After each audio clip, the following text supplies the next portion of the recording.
It's time once again for Western New York Athletics High School Football Weekly, hosted by Frank Wolf with Dick Gallagher from WGRZ High School Sports. Today's show is brought to you by Scroy Financial of West Seneca, the Paul Wolf Agency in Kenmore, CSA Prep Star, the North End Bar and Grill, Cipriano Realtors, BuffaloSportsPage.com, and by Southtown Trophies in Orchard Park, New York, a proud sponsor of the Buffalo Sports Page Athlete of the Week Award, announced each week on BuffaloSportsPage.com. Hi, I'm Pat Scroy, president of Scroy Financial. We've been helping people realize their financial dreams for nearly 50 years. Your goals may include building wealth for a comfortable retirement, protection from the burdens of long-term care, or leaving a legacy to your children and grandchildren. With all these diverse goals, retirement planning should not be a one-size-fits-all process, and at Scroy Financial it's not. Whether you are just getting started or nearing retirement, give us a call. Plan, protect, invest. It's your life. Scroy Financial can help. There are good hands and great hands. Hi, I'm Paul Wolf. We all know that good hands usually turn into losers. When it comes to all your insurance needs, our hands are unbeatable. Call the Wolf at 835-9653 today. Hello and welcome to WNYAthletics High School Football Weekly. I am Frank Wolf, joined by the one and only Dick Gallagher from WGRZ High School Sports. Dick, how are you today? I'm doing good. Excellent. So you recovered from week 5? It seems like yesterday we started doing this. Well, you got 5 weeks down, but you got another 5 left for the sectionals, and then you have another 3 for the states. So you still have 8 weeks of a lot of teams still playing ball. Sure, absolutely. Long way to go. Week 5 is over. We saw some very good, we saw some heavyweight matchups. We certainly, right. It started Thursday with Lancaster and Bennett, carried into Friday, St. Joe's and Canisius, and Saturday, Orchard Park and Will North. It was just an exceptional week for Section 6 on Monsignor Martin in terms of the quality of games that we had to watch. And even Friday, South Park and West Seneca East was smash mouth football at its best. And those two teams don't want to play it any other way. That's the way they prefer it. Yeah, and when you take a look at it, South Park had 3 players that hadn't been in 3 or 4 games. Clarence Thomas, I think Latrell London, I forget the other one. They played, but I don't know if they were in football shape, and Clarence only got a few carries when he was usually getting about 15. Sure. So I wonder what Timmy will be doing something different. Yeah. But the line of West Seneca East, to me, was a difference on both sides of the ball. And it's been that way all season long, and for a lot of a good portion of 2017, they were pretty good as well. But West Seneca East and West Seneca West, how much is that ticket going to go for? Is it going to be scalpers at that game? Well, not only the scalping, but when I haven't seen that in a while, particularly when you look at that West Seneca West is number 1 in the large school poll, and West Seneca East is the number 2. That game should have a couple of thousand just with the alumni. And, you would hope. And in the game, it's at East, so that'll make it even more interesting. Yeah. We're going to get to that and a bunch more. I wanted to start off like we normally do in Class AA, and let's go back to Thursday's game. I saw you there at All High Stadium. It was Lancaster coming in. They haven't lost in 26 straight Section 6 meets. They got a Bennett team that's super fast. They were hungry, and they were ready to go. And we had talked last week. I had said that Bennett's going to give them a game. They could win this game. I wasn't exactly sure myself going out on a limb like that, but I saw a lot in Bennett that I liked, and I saw some that I didn't like for long term. Like for instance, Bennett won the game, right? They won the game. Lancaster looked good early, specifically Jason Manziel.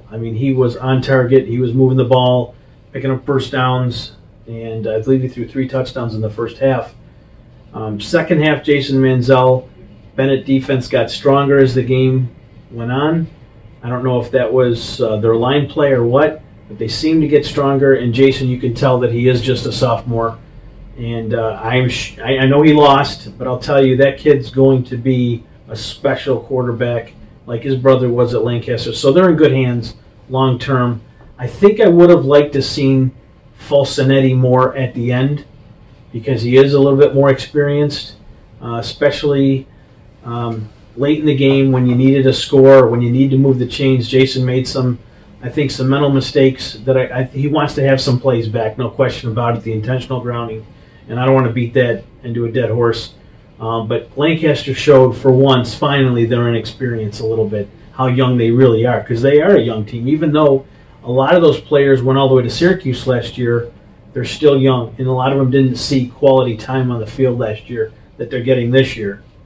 And that's a habit of having a great team and great seniors in front of you. That's just a culture thing that Eric Rupp has created, and kudos to them. But Steve McDuffie and his Bennett Tigers rose to the challenge. I don't know how many times they shot themselves in the foot on Thursday, but they still came out winners. Well, when you look at, they had 19 penalties, at 4 touchdowns called back. But when you also look at their athleticism, and particularly with the running backs, with the Jay Perry and Clemens and Justin Campbell, and Aaron Smith is a decent quarterback. So you look at the athleticism and the talent they had. But it would hurt, I think Lancaster, big and huge, was at the end of the first half. They had a few plays, they were on the 1-inch line, and they couldn't get it in. And actually, there was a fumble on the last play of the first half. If Lancaster would have been able to score on that, who knows what that would have done for Bennett going into the locker room, and also for Lancaster going to the locker room. Sure. I mean, Bennett was a mess in the first half. They were a mess. And I can only imagine what Steve McDuffie was saying to them in the locker room. But that was a pick-me-up, so to speak, at the end of the half, the fumble. It was a little bit of a pick-me-up. It kept, even when they went to the halftime, I believe it was just a one-score game at that time. So even with all the mental mistakes they had made, it was still a one-possession game. Yeah. And one of the players we talked about before he went on here was Sean Davis going out. That was critical. He was lights out for Lancaster all game. He was in on tackles, in on plays. He returned a kickoff to set the tone. When Bennett got some momentum, he took it right away with that 80-yard kickoff. But then he goes out and he misses much of the fourth quarter, and I think that was a big difference. And plus, Lancaster doesn't have a lot of speed. They have a lot of good football players, but not that speed. And that was the difference in that game. And you could just tell because Perry and Clemens were hitting the outside, and they were gone. They were a super fast team. In the first few minutes of that game, the way that Bennett was running their offense, Lancaster could not get to the edge, and those kids were going for a touchdown, sure, 10, 15 yards. And they might wind up, or very well could wind up playing in the playoffs. The way that it's situated this year, given the fact that only 4 teams can do it, so that if Bennett winds up number 1, who knows where Lancaster winds up, because you still have a few weeks of games. Absolutely. And they have Orchard Park on the schedule still. Yeah, they've got Orchard Park. But when you look at it, Hutch Tech shot themselves in the foot in a couple of games. Otherwise, they'd be in the running for They're right in there. They're right in there. Clarence has got 3 of the weaker Class AA teams in week 6, 7, and 8. If they win those, then who knows what other, scenarios work out. They could still wind up. Yeah. Although the tiebreaker would have a major impact on that. Will North on Saturday does what they have to do. They go to Orchard Park and they win that game. The score indicates that it was one-sided. I didn't see much of it, but from what I heard, OP was outmatched by Will North. OP hadn't really played anyone up until this point, and their schedule gets very tough right now. It gets extremely tough. Orchard Park has Bennett at Bennett on Friday. I don't know if that's a must-win for them because of the way Hutch Tech and Lockport have performed, but Clarence gets Hutch Tech this week, and they're at home. So Clarence very well could fight their way back into the playoff picture.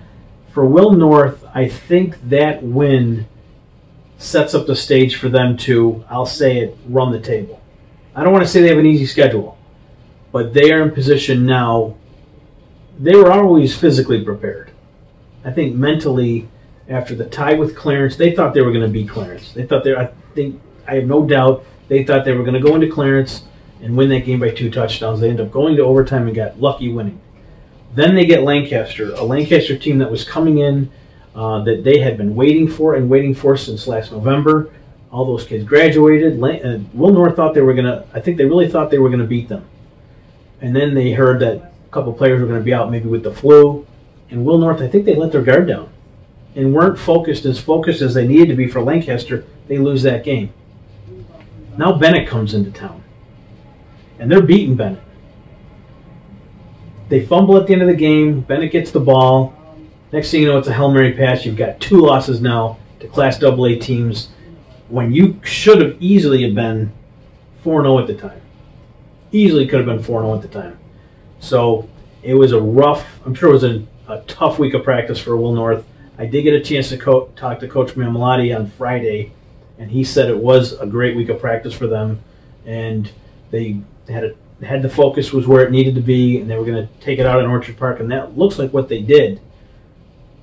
If you were to stack up all 8 teams in AA today and ask me who I thought was the most balanced, I'd tell you Will North was. But you still have to play the games. Okay. I can't agree with you more. And against Orchard Park, they were up 28-zip. Yeah. And if you take a look at the heartbreak loss to Bennett, if you take the other loss to Clarence, it's Williams North beat Clarence, but it was Lancaster. In overtime. But the loss to Lancaster, I just think that they got their act together. They have, I think, the most talent of all the 8 teams in the AA. But when you take a look at their explosiveness versus Bennett, you give Bennett an inch, they're going to take a yard. I think Will North learned in those 2 weeks that it takes a lot more than talent to win these games. You can't win on talent alone. You have to put the work in.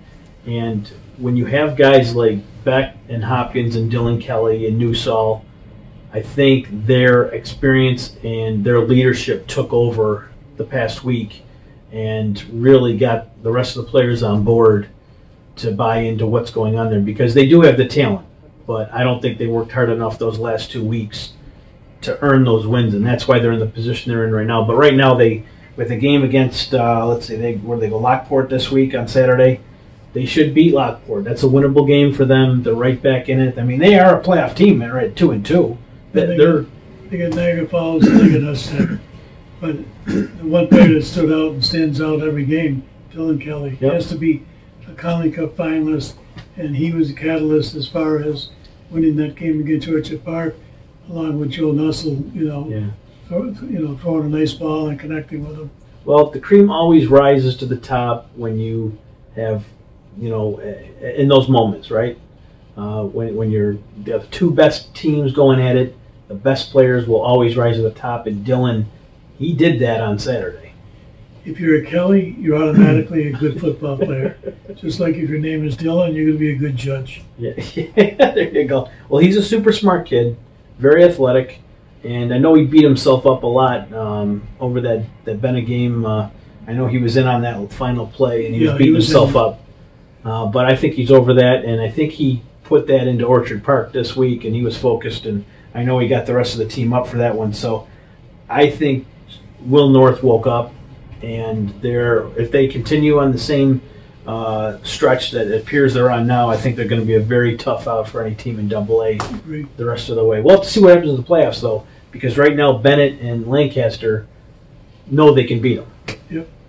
So going to A1, this is where things get a little interesting. Niagara Wheatfield had a big win over Kenmore West. And Sparks did end up playing. There was some talk that he might miss that game, but he did come out, and I believe he had 90 yards on the ground. Had another heck of a game. They had a running back, Stott, that had a really good game for them, 3 touchdowns. Ken West loses, but and West Seneca West, of course, beat Jamestown pretty good. At least 2 or 3 touchdowns they won that game by. Maybe two touchdowns. Well, West Seneca West has Niagara Wheatfield coming up this Friday. And I told you this before. We both agree West Seneca West should win this game, but I think the dual threat quarterback does present some problems for West Seneca West. We'll have to see what happens. I don't think that's going to be a 2-3 touchdown game. I think it's going to be closer. I think West Seneca West wins, but I think it's going to be more like 10 points. But I think what West brought the whole program to the best in the state. Sure. With Matt Myers going from Timon to West. You look at Maurice Robinson now, and he didn't play the first couple of games. Then he got some playing time, but the last two games, he wound up with some good yardage. I think he got a total of 6 touchdowns in the 2 games. So he just provides them with the dimension. But their strength, not only the offensive players, but the defensive players. And regardless of where it is, they got the special teams, they have the kicking game, they have the excellent DBs, linebackers. So to me, for Niagara Wheatfield to basically stay within a couple of touchdowns of the Indians, they're going to have to play their best game. They're going to have to play their best game, and it still might not be enough. But, turnovers. What's the weather going to be like on Friday? There's a lot of factors that can come in and maybe balance that out a little bit more, possibly. We haven't even really even talked at all about the running backs at West Seneca West this year. Johnny Spire and Brian Ball, those are 2 very good. That's a nice 1-2 punch. And then Justin Johnson on the outside, he doesn't get enough respect or credit, I don't think, at times, because he's always open. He just seems to me like he's always open. And Maurice has done a very good job. Very good job. You can't take that away from him. He's played extremely well these last few weeks. And he's not Matt Myers, but he can run and he can throw. And if you could do both of those things, you're going to have some success. But when you take a look at Brian Ball, Kyle Heddich, Mike Linsky, Liam Schuer, and the rest of the Indian defense, there's not a weakness. And That's true. And you got a couple of them that made All West New York last year. You're going to have 3 or 4 of them that should be making All West New York this year. And winning breeds winning. Yes, it does. The swagger, once you get it, you're not going to lose it in high school. And I think that's what they have going for them right now, given that they've won 19 straight games. Now, Ken West gets Hamburg, Jamestown gets Frontier. Those are winnable games for the Blue Devils and Right. for the Red Raiders. Very winnable games. That would put them at 3-2. And then you've got Niagara Wheatfield. They're playing West Seneca West. It'll be a tough game for them. They're going to fall to 3-2. So you're going to have 4 teams at 3-2. I'm sorry, 3 teams at 3-2 in A1. That's going to make things very, very interesting. You're going to have to look at that point differential. And right now, Niagara Wheatfield is 85 in the positive. Ken West is minus 31 and Jamestown's minus 35. So we'll have to see how that plays out, and we'll have a good idea of who's where after this Friday. Right, and then plus you got to take a look at the other 2 leagues. Yes. When you're taking that there's only going to be 8 teams in the overall playoffs, 3 number 1s, 3 number 2s, and the 2 number 3. Yeah. Let's get into A2 and then A3, and then we'll take a little break. But in A2, Grand Island continues to win ball games. They're 4-0 in A2.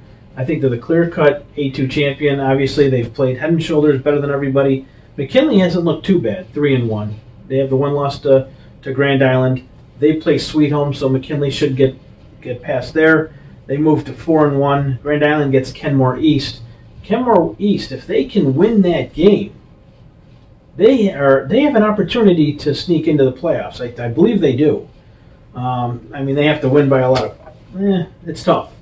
But I think Kenmore East, with the win, knocking off Grand Island, I think that sets the stage up for the possibility at least. Last week, Grand Island scored 48 points at Williamsville East.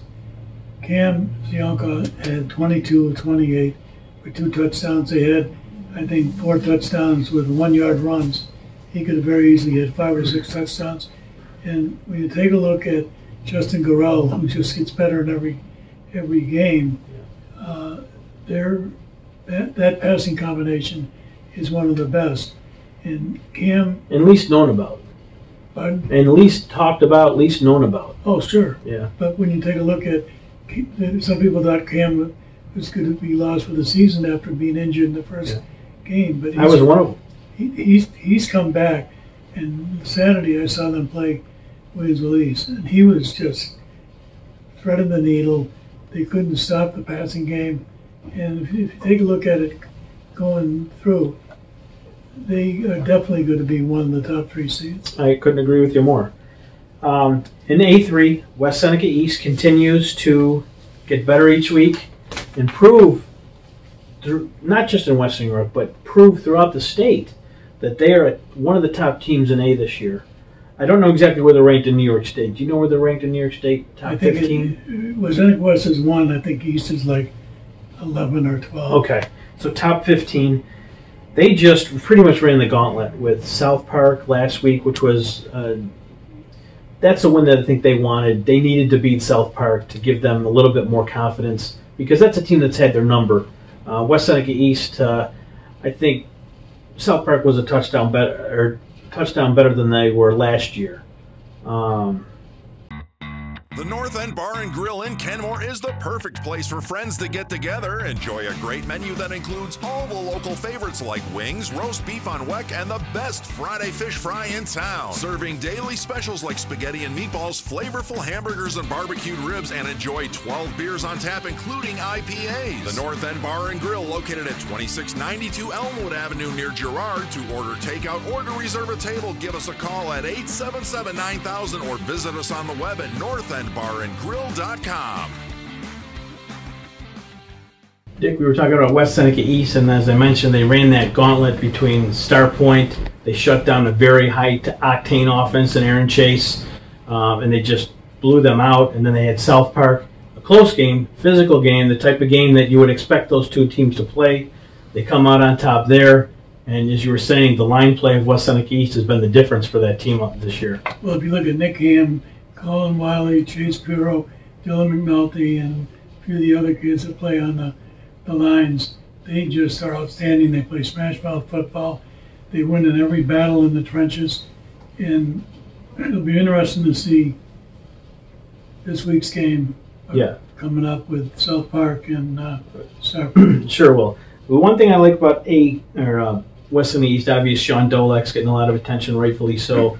But that's the kind of player he is. He's a smash mouth type player. He's not going to shy away from the physicalness, and he's mentally tough and all that, just like his brother was. So you would expect to see him be able to carry the load for them long term. They do have that big game coming up at the end of the year against West Seneca West. I hope they're not looking past Maritime. I know they don't have a good record, Maritime, but they are still a tough physical team. Much like South Park, they have the athletes, but they haven't been together long enough to really put forth the type of game that I think you're going to need to beat West Seneca East. But that's a game that's right up Charlie Comerford's alley, so I think Coach Marino will have them ready and make them understand and focused that this isn't a walk through. You're not going to walk through this team. We should win this game. This is a winnable game for us, but you still have to come and give it your best. And Jim's got, I think, 15 years head coach, and he's got over 80 victories now. And so when you take a look at that experience and the consistency in the coaching staff, and also the fact that they like to play physically, they've got a few of those linemen that are only juniors. They're going to be back next year, so the future for the Trojans is very good. Absolutely, I couldn't agree more. Down in B, Pioneer at 5-0. I wonder if Riggerman can get to 2,000 yards. He's hovering around 1,200. 800 to go with 3 regular season games, and then you got at least a couple of playoff games. It's very possible he gets to 2,000 yards this year. Well, I think that what would be required is Pioneer would have to be advancing in the state playoffs to get to the state semifinals to give him a shot at that. Yeah, we'll have to see. Maryvale gets East Aurora Holland this week, and Cheektowaga is at Newport. Those seem to be the 3 teams in B1 that should advance, shaping up to be a fantastic Week 7 with Maryvale and Cheektowaga. Right, and the loser of that game is going to be probably winding up with a 7th or 8th seed. Yes. And so then you're going to look, and might have to come back and play Maryvale or Cheektowaga again, or play Pioneer. So the quarterfinals of that are really going to be interesting. I know that's a game I'm definitely going to want to be at. I'm not going to want to miss Maryvale Cheektowaga this time around. Albion continues to roll. They're at 3-0 in league play, 4-0 overall. They got Iroquois this week. I don't think they're looking past Iroquois, but Iroquois would definitely like to make a statement after the kind of year they've had. So if I was Albion, I'd definitely bring my A game. They are home this week. Olean at Salamanca. Olean sitting at 3-1 in league play, 3-2 overall. I like that Olean team. Medina had a bit of a hiccup last week. They are now 2-1 in league play. They're not out of it by any stretch. B3, Fredonia and Dunkirk still undefeated, each of them at 4-0 in the division. Now, Fredonia Brockton gets Tonawanda, a team that was on a roll for the past couple of weeks until they lost a game that they should have won. So Fredonia, I don't think they're going to take that game lightly, but Fredonia-Tonawanda looks like it could be a pretty good game. Well, Tonawanda lost, I think it was, in the last quarter. Yeah. I don't think anyone scored a point. But I think that when you take a look at Eden coming back and having the last touchdown, their defense held up. That was a huge win for Rick Weber. Huge. Dunkirk-Burgard, that's on paper it looks like a difficult matchup for Burgard. I know Burgard's got some speed and some very good wide receivers, but I think Dunkirk, just the way that they've been playing, and I think they're going to get after it this week, and they're hosting Burgard, so I look to see both Dunkirk and Fredonia at 5-0 when they meet up. I'm sorry, at 6-0, 5-0 in the division. They should be undefeated when they meet up in Week 7. Right, and the key player for Dunkirk, Taiwan Smith, got injured a couple of games ago, out for the season. Only a junior, West New York candidate at 2 positions. And if you look at it, Quantavis Cleckley now is carrying the ball, and he is an outstanding player. But you wonder how much he can take. Yes. Just being the sole back that's getting the yardage. They have to find another dimension in that offense, I think, right now to sustain a nice playoff drive. I would have to think. But I do like that defense. I do like the Marauders' defense. Very well coached team. Cleveland Hill, they're at 4-0 in league. They get Akron this week. They got the beautiful new turf laid out. They christened that pretty well with Aaron Waller doing a phenomenal job. Wilson, another win last week, looking pretty good. And go on to Pine Valley at 2-2. They get Silver Creek this week. So I look for Cleve Hill to continue rolling. I don't know if Akron is big enough to hang with Cleve Hill. I don't think so. Not with Whaley, Thomas, Grant. They're feisty. Akron's feisty, but Cleve Hill is just smash mouth, run it down your throat. And I don't think if Wilson could slow him down, that Akron would have. Well, if you look at Bennett with the speed that they have, you take a look at Cleveland Hill. Yeah. Bennett being a AA, Cleveland Hill being a C. 4 of the fastest kids in New York State. Without a doubt. Given the fact that they won the state championship in the 4x100. Yeah. Without a doubt. Now Southwestern still 5-0, 4-0 in league play. Randolph-Frewsburg 3-1. Cassadaga Falconer 3-1. They had a nice one with Fredonia last week, and then Chautauqua Lake at 3-2. Those look like the 4 teams coming out of C South. Now I'm heading down to Southwestern this Friday night. Southwestern's on a roll, no question about it. They got the Card and Snyder top offensive duo, maybe in Section 6 perhaps. But if there's one coach that can slow down that offense and bring them down to earth, is a guy like Kurt Fisher. So I'm looking for Chautauqua Lake, not necessarily for an upset here, but I think they can slow down that offense enough to give them a chance to win the game. It's possible. I'm not going to count Kurt Fisher out of this game. The team that is under the radar screen, who really dominated the last 3 opponents, including Chautauqua Lake, is Randolph-Frewsburg, with Andrew Bernard, 6'4", 300-pound lineman, opening up the hole for the running backs. They are dominating offensively and defensively, and so I would think that they might even come up with a second seed in the playoffs. It looks that they're heading that way. 192 points scored this season. That's 2 more than Southwestern, and they're scoring 6-7 touchdowns a game. Dick, we're in Class D, and CSP just had a nice win over Depew on Friday night, jumped up 2 pegs to play a Class B team. Nice win for them. Salamanca, Little Valley are the bottom 2 teams. All 4 teams are going to make the playoffs. This week, the only game that matters really is Maple Grove and CSP, and CSP is going to host this one. It's their second time they played this year. Do you think Maple Grove's gotten any better since the first time they met? I think that the new coach at I think Justin Hamp at Maple Grove has thrown a couple of dimensions in, particularly with Easton Tanner not being the quarterback, wide receiver, Carson Chris coming in as a quarterback, and he threw I think 6 touchdown passes the other day, last week, to Easton, which set a state record. The fact that they're playing at CSP, I think they're playing at Clymer, is with the fact that they beat them in the first game at Maple Grove, I don't see them coming close. Yeah. I always heard that it was tough playing the same team 3 times a season. So I think CSP is the cream of the crop in Class D. Obviously, New York State agrees, as they're the #1 ranked team in D. I think they should get to New Era Field. There's no reason why they can't. Well, they're averaging 47 points a game, and they should get to New Era Field. But we mentioned that it's difficult to beat a team 3 times. Well, at the stadium, they're going to be playing. You're going to see the game. CSP and Maple Grove. They'll be playing each other for the 3rd time this year, and hopefully the state will do something about looking at the Class D and changing whatever formula that they're using, so it allows us to have 6, 7, or 8 teams in Class D. Yeah, I think they will look at that. Now, we're going to get into Monsignor Martin. The Canisius and Joes just played last Friday night, and their 91st game, or the 90th meeting in the rivalry, with Canisius coming back to win. Christian Value led them back. Mika Brown played an incredible game for St. Joe's. I felt bad for him, but he really balled out on Friday.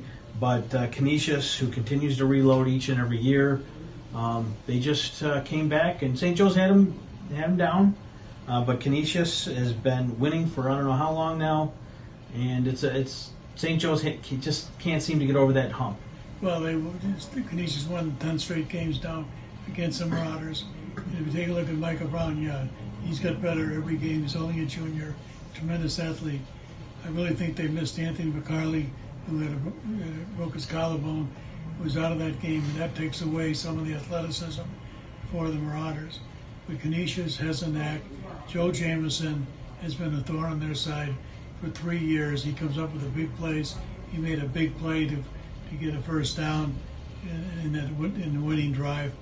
And so you just got to hand it to the Crusaders, both the coaches and the players, for making it happen again. Yeah, I don't know how St. Joe's will fare this week. They're going to have a really big test against St. Francis. I think Jake Ritz is as good as advertised, just a sophomore.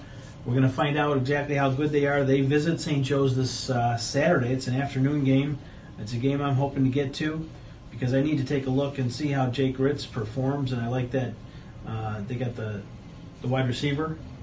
Dominic Thomas. Yeah, Dominic Thomas. He's got 10 touchdowns. Yeah. He's outstanding. I saw them play against Cardinal O'Hara, and Jake is the real deal, and he just is on the money with his passes, and I think he's got a couple more years.